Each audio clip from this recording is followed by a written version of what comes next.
মা, কি রান্না করো? তোর ফুফু আইছে দেখোস না, একটু বালা মন্দ রান্না না করলে হয়, পরে আবার বাইক গিয়া আমার বদনাম গাইবো। যা আছে তাই রান্না করো, এত ভালো ভালো খাওয়ানো লাগবো না।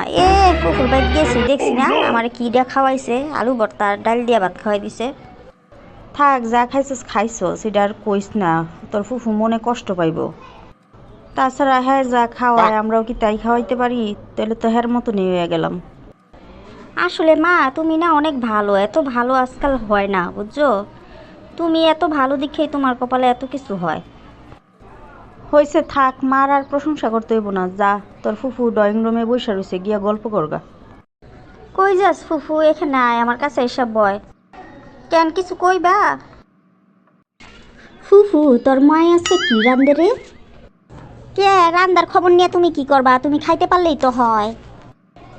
ঘরে কোনো তরকারি নাই, মারে কইছিলাম আলু ভর্তা ডাল আর ডিম রাইন্দা থো, কিন্তু মাই তো আমার কথা শুনলো না, যা রান্দে রান্দুগা। আমি কি তোকে বাড়িতে আলু ভর্তার ডাল খেয়ে বেড়াইছি রে? না, তুমি কি আলু ভর্তার ডাল খেয়ে বেড়াইবা? তুমি তো আঙ্গ বাসা তাই গোস পোলাও আর মুরগির রান খাইবার। তাই তো খামু রে। আমার বাইরের বাসাত কে আমু আমি আলু ভর্তা দিয়ে ডাল দিয়ে ভাত খাওয়ানোর লাগিয়া? কি কস তুই?